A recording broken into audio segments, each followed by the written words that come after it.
The sun rises over the third superpower. The dawn of a new era for both Japan and the United States.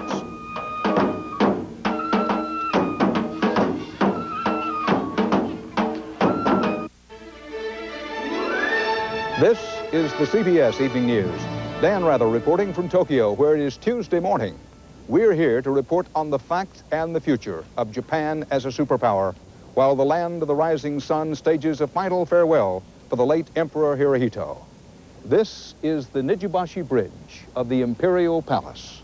It was from here that the Emperor presided over a disastrous war of expansion.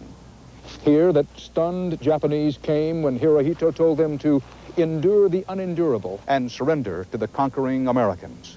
Here the Japanese came to pray for the man who in peace brought their nation the superpower status that his generals never achieved. Hirohito's role in wartime is a deeply divisive issue inside Japan as well as around the world. But such is the influence of the empire he left behind that his will be the largest funeral in history, at least from this standpoint. More nations are headed to Tokyo than were represented for the funeral of any Soviet leader, more than for President Kennedy. The emergence of Japan as superpower is difficult to cover in daily reports on the evening news, and yet it is one of the biggest, most important stories of our time. It involves our future and that of our children because it touches our real estate, our corporations, our finance of our big budget deficits. America's adopted child, Japan, has grown into an adult and something of a stranger. Our feelings are a mixture of respect and admiration, envy and resentment, and fear. And those feelings are pretty much mutual. Are we really friends? Can we remain friends and compete? Can we trust the Japanese? Can they really trust us? We'll try to address those questions all this week as we cover in depth and with some perspective the big story of Japan. Now, today's top story, in Japan and elsewhere, involves Iran. Acting as one, the dozen members of Europe's common market agreed today to take a united stand to protest Iran's, quote, incitement to murder of novelist Salman Rushdie. For more on that, we switch from Tokyo to London and Tom Fenton. All 12 European community countries decided to recall their ambassadors from Iran today. Britain went one step further. It ordered its entire diplomatic staff out of Tehran and suggested that Iran's representative leave London. The threat of violence, above all the incitement to murder in a country outside your own, is an intolerable breach of international law. None of this is likely to impress Ayatollah Khomeini, who looked on today as an aide repeated to a crowd of believers that Salman Rushdie must be assassinated. The escalating diplomatic crisis has been a shock to so-called Iranian moderates. President Ali Khamenei, who tried to defuse the crisis, has had the rug pulled out from under him by the Ayatollah. On a visit to Yugoslavia, he had no comment today. The Rushdie affair has been a shock for Britain as well. Tempers are rising in this country's large Muslim community. If I get the chance or any one of my colleagues get the chance, we will definitely do what the Ayatollah says. Rushdie is still in hiding. His book has now caused at least 7 deaths and hundreds of injuries in riots around the world. And tonight, it has brought Britain and Iran to the brink of rupture. Tom Fenton, CBS News, London. I'll be back with more news in a moment and our special report from Tokyo. The Japanese, the Americans, and the dawn of a new era.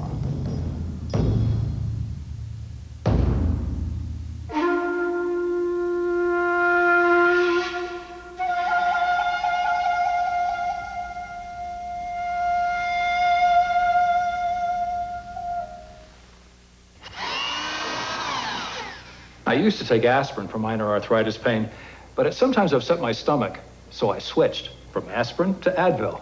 See, Advil contains the same medicine that's in the prescription brand Motrin. You know, just one Advil is as effective as 2 regular aspirin. Advil works for hours, and it doesn't upset my stomach the way aspirin sometimes can. For me, Advil is simply the better choice. Advil, tablets and caplets, advanced medicine for pain. You're on your way. Kids and science can really get together in the right kind of place. So Dow has developed and funded the TouchTech Laboratory here at Impression 5 in Lansing, Michigan. In this particular experiment, we're going to make a solid out of 2 liquids. It's a hands-on museum that puts the wonders of science at a child's fingertips. Here you go, PJ. And who knows what that could lead to. Dow lets you do great things. If you're looking for oat bran, all oatmeal is not created equal. One serving of total oatmeal has 10 times the nutrition of old-fashioned Quaker oats, and now more oat bran, too. Total oatmeal, more oat bran, total nutrition. This year, if you really want to get money back, listen to Henry Block. Go to Subaru. Get up to $1,000 back on a Subaru. As President Bush sets his sights on coming here to Japan, he's pushing hard, first before he leaves Washington, to get the Senate finally moving on confirmation of John Tower for defense. Chief Washington correspondent Bob Schieffer has the latest on rallying round the Tower nomination, for and against. Returning from Camp David, the president flashed a thumbs up when asked about John Tower and the latest FBI report on Tower's conduct. Aides described the president as being as determined as ever to stand behind his embattled nominee. But the chairman of the Armed Services Committee was equally emphatic today, saying he still has concerns about Tower. The question in my mind has been for some time and continues to be, was there a drinking problem? If so, was it recognized and dealt with? And number three, is it currently a problem? If not, then that eases my mind considerably. So that question will certainly be one that I'll have on my mind as I review the report. That report, the latest from the FBI, was delivered tonight, and White House officials say it contains nothing that should bar Tower's confirmation. But senators stressed again today they won't rush to judgment. I've been very careful to withhold any views I have on this serious matter until all the evidence is in, and then I'll make my decision. Chairman Nunn said tonight he now expects the committee to vote on Tower's confirmation before the week is out. But again today, Nunn said he still hasn't made up his own mind whether he'll be for Tower or against him. Bob Schieffer, CBS News, Capitol Hill. With the much-delayed Oliver North criminal conspiracy and cover-up trial set to resume tomorrow, the results tonight of a CBS News New York Times poll on the case. 45% of those we polled think the charges against North should be dropped. The reason cited most often, that North is taking the blame for others. Also, 58% said the Justice Department's move to restrict evidence at the trial is not to protect U.S. national security, but to protect Washington officials from embarrassment. In Texas today, the U.S. Immigration Service announced its latest solution to the backlog of thousands of Central American refugees seeking asylum and to the buildup of resentment among Texas residents. James Hattori reports on the solution some call fast justice, what others call no justice. With as many as 2,000 Central Americans entering South Texas each week, the Immigration and Naturalization Service announced today a last-ditch effort to speed up processing, weed out frivolous claims, and detain and deport refugees who don't qualify for political asylum. We don't know of any other alternative to begin with, so if we don't try this, we're sort of admitting defeat. As many as 5,000 refugees denied asylum could be held at an INS detention center near the border. That space could fill quickly, since officials believe many refugees are not truly fleeing persecution. They're all coming here because they'd like to have a better economic future, and that is not the basis for an asylum request. But some argue economic hardship is a byproduct of political persecution in Central America. They fear thousands of refugees will be unfairly judged under the new INS policy. We think it's immoral, we think it's un-American, and it's illegal. But the INS says it's the only way to get a grip on the refugee problem in South Texas and to discourage those who would follow. James Hattori, CBS News, Brownsville. Salvadorian politicians from the left and right arrived in Mexico today for unprecedented peace talks with Salvadoran rebel leaders. The rebels now have pledged to respect the results of national elections if they're postponed from next month to September.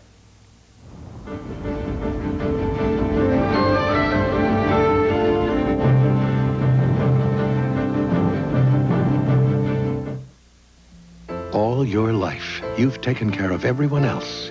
But now, It's my turn to see what I can see. I hope you'll understand. This time's just for me. with Eastern Airlines Get Up and Go Passport, travel to over 100 destinations for one low annual fee. And for a little more, Europe, the Caribbean, or South America.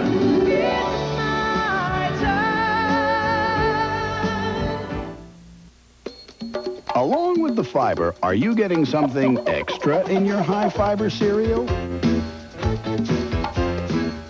All of these cereals contain sodium and added sugar. Fiber One, however, is low in sodium and has absolutely no added sugar. And you get more fiber in Fiber One.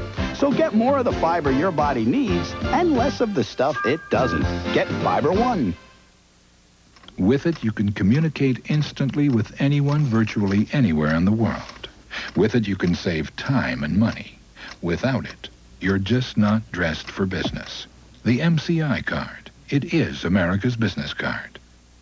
How fast does Dristan nasal spray start to work? Faster than Dolly can pick up a $5 tip. Dristan works fast to relieve nasal congestion, even sinus pressure. For relief, faster than a fan on a hot day. Try Dristan nasal spray. It's faster than... In the West, history is measured in centuries. In Japan, history is measured by the reign of the emperor. Emperor Hirohito's funeral ends the chapter on World War II. For a country never before defeated or occupied, the end of the war was humiliating. Scenes in Tokyo are scenes of wreckage from one end of the city to the other. 2.5 million Japanese were dead. 30% of the population homeless. There were food shortages. Japan's currency, the yen, was absolutely worthless. But the newsreels of the time captured the seeds of Japan's salvation. And the Japs have promptly gone into business. In national defeat, they're still keen for profit. We had some objective, very pragmatic goal in front of us. Always try to catch up Western Europe, always try to catch up the United States and so on. They have forced their way into the driver's seat of the world economy. Jane Akiyama is a math teacher at a Tokyo cram school where students beef up for college entrance exams. For him, the classroom is an economic battleground. First, we catch up with the American standard, and now we are exceeding them. That is because we study a lot. We study very hard. This is, of course, deeply unsettling to many Americans, some of whom can't remember when we didn't believe we led the world in everything. We have watched the Japanese become the world's banker, remembering that when we were in that position, we believed the banker usually got the last word. Is America's future made in Japan? Where are the two countries headed? As Bruce Morton reports, these are as much questions for Japanese as for Americans.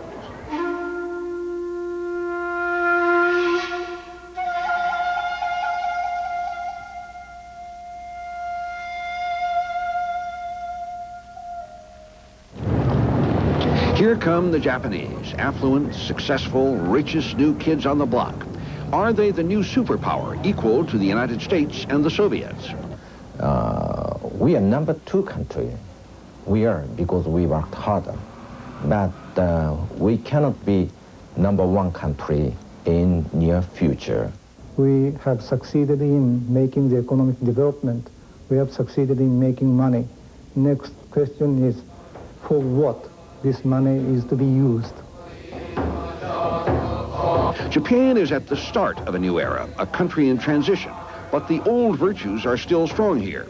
The old virtues emphasize the group, the team, the tribe. Can those anti-individual virtues produce world leaders, a Churchill, a Roosevelt? And where would those leaders lead the world? We suddenly find ourselves in driver's seat. We're in a back seat for a long time. That's one of the reasons why we have such a major puzzlement as to where we go. If experienced politicians wonder about Japan's world role, so do ordinary Japanese, like the Sonodas. I don't feel Japan is a superpower. Koichi and Toshiko Sonoda are an upper-middle-class family. Good apartment in a handsome building, Japanese yuppies, 2 kids. It's not that Japan isn't wealthy. Per capita income is higher than in America. But the Sonodas don't feel wealthy. Toshiko grew up in a house with a garden. She misses that space. Compared with the States, we think the United States is more wealthy. In spite of the statistics, a lot of Japanese don't feel like superpower citizens. What they do feel is very Japanese. They are great borrowers. Buddhism didn't start in Japan any more than baseball did or the Chinese characters they write with. But whatever they take becomes their own, becomes very Japanese. An island race, isolated for centuries, they feel different and special and wary of foreigners. There is a sense that we are special and homogeneous society, and we tend to react against anything foreign. So it is fair for you to say Japanese society is closed, relatively speaking. Simon says touch your nose. Touch your head. Sam Beltran is part of an effort to change that. He's from Staten Island, New York, one of 1,400 assistant English teachers from countries like the USA and Canada working here. The first foreigner most of these kids have ever seen. You just got to convince them first that you're not off the last spaceship from Mars, that you're approachable, and that you can relax at someone who's not necessarily from your town. Sam thinks he's had some success. These kids are lined up 2 blocks long to get visas so they can spend spring break in France. But do they want to lead the world? Sadako Ogata teaches university students. Good, but they don't have the ambition or the drive to direct Japan in any certain direction or to make Japan the leader of a new world order. I think they're rather shy about that, or they never thought about it. This is a strong and very flexible country. Japan has gone from World War II military power to hunger and defeat and back to economic dominance all within half a century. And it would take a very brash prophet to predict where it will go from here. Koichi and Toshiko have modest hopes. I want my children to seek something more enriching in a different way, not only economic richness, but richness within one's heart. We are still nouveau riche, one man says. We need respect, and that will take time. But Japan is an economic superpower now. These children will grow up in a superpower, and if many Japanese don't want to be world political leaders, they know they must lead eventually, like it or not. Bruce Morton, CBS News, Tokyo. Is world leadership something that can be shared? Learning to live with the Soviet Union as a military superpower has cost us 40 years of Cold Wars and military buildups. Now we are confronted with Japan as an economic superpower. Japan is our friend, our ally, and our competitor. Making sure this competition remains peaceful and constructive will challenge the best minds in both countries. Charles Kuralt will join me in examining these new challenges in a moment.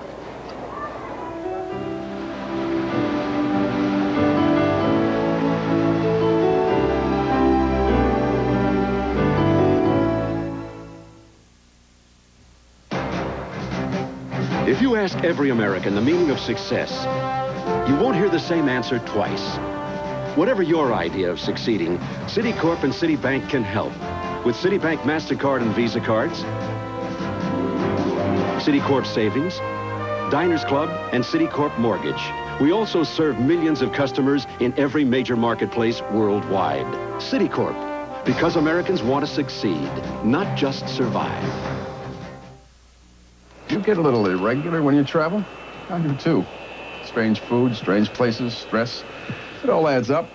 So what should I do? Fly an airplane with a harsh chemical laxative ticking away inside me? Then I found a simple solution. Daily fiber therapy with Metamucil. Metamucil is fiber, soluble fiber. So it gives my body the extra fiber it needs to prevent irregularity, safely and naturally. And with Metamucil, I got regular and stayed that way.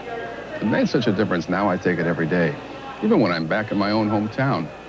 Daily fiber therapy with Metamucil, and you could stay regular for the rest of your life. And now new Metamucil packables, fiber therapy that's easy to take along. I feel good. If you want to control your sodium, cholesterol, and fat intake, delicious Le Menu Lifestyle lets you feel So good. So good. I got you.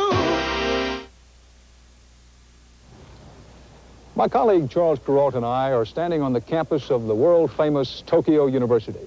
where the cream of Japan's high school graduates are preparing to be its future leaders. Yes, and there isn't anything quite like this in the United States, is there, Dan? This place seems to have the prestige of Harvard, Yale, and Stanford all rolled into one. Well, that's true, and it's safe to say that among the students here today, there's probably a handful of future prime ministers.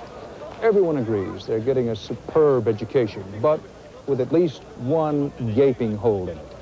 Amazingly enough, these future leaders have been taught very little about the history of Japanese aggression that led up to World War II. In 1937, Japanese troops went on a rampage after they captured the city of Nanking in China.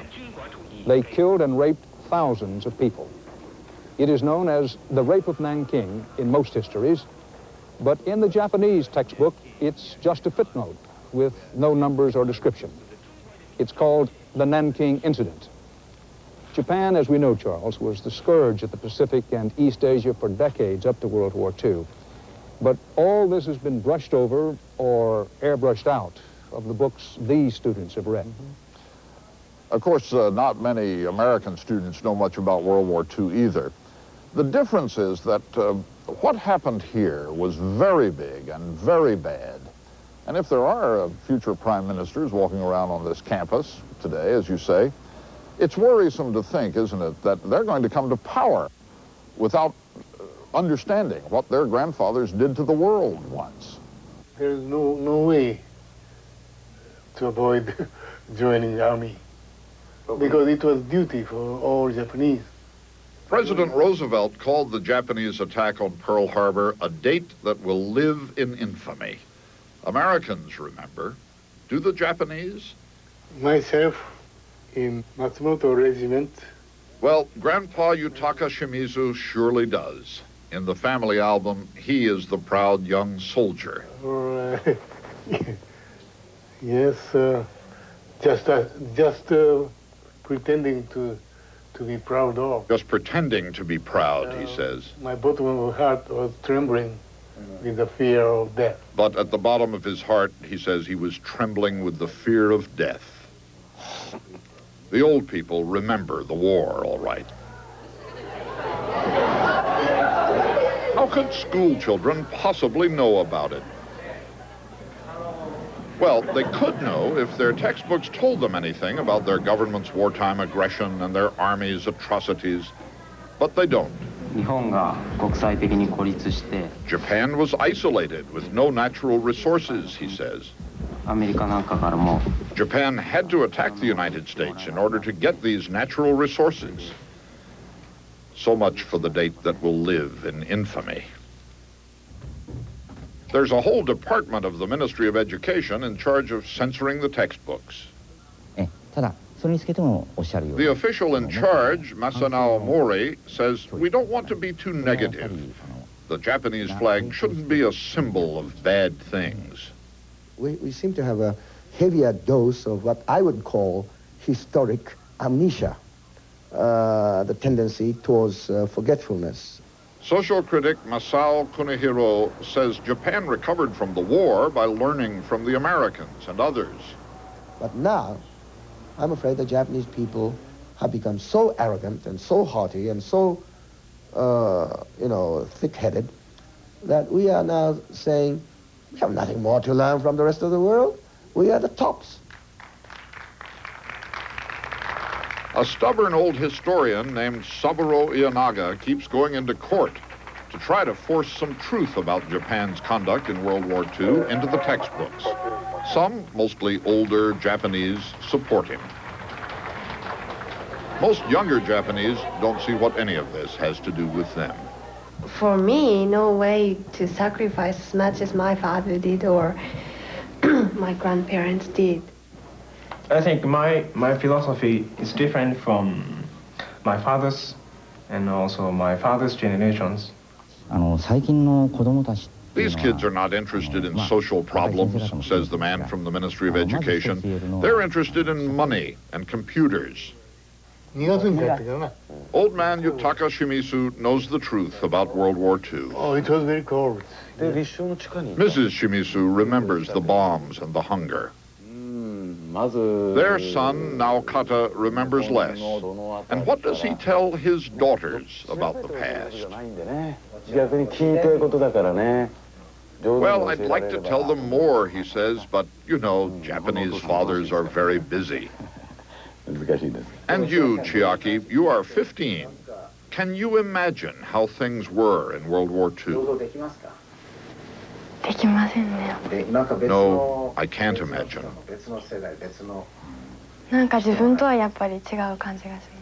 It's so different from my life.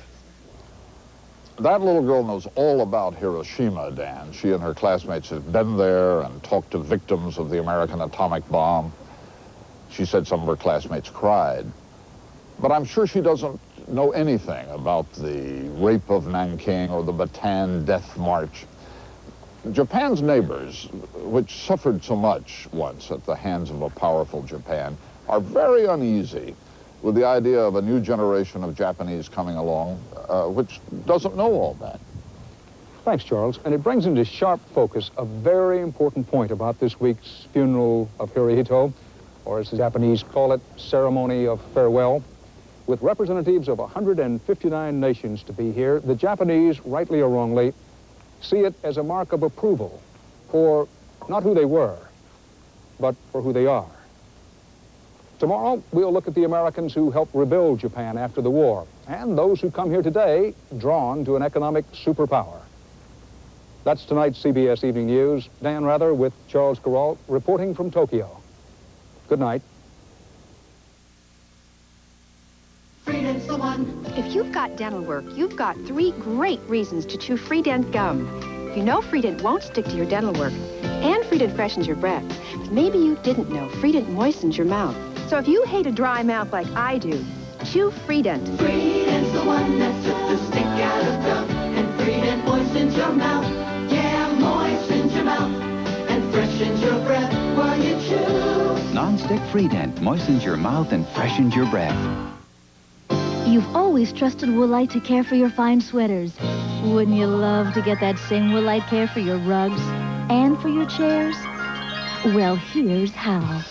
Woolite Deep Cleaning Rug Cleaner works so well, it removes even stubborn dirt. And for chairs, Woolite Upholstery Cleaner foams away dirt safely and beautifully. Get your rugs and upholstery Woolite clean with Woolite Rug Cleaners and Upholstery Cleaner. Trust Woolite care for rugs and chairs. Quaker State engines don't know when to quit. Quaker State engines run strong and run long because Quaker State exceeds every single car maker's U.S. requirements for maximum engine protection. The big Q stands for quality. Doctors know that fiber laxatives are a better way to relieve constipation. Fiberol has more fiber than Metamucil. Only Fiberol adds a second healthy fiber. Bran. So try Fiberol, the one with more fiber. Powder or wafer.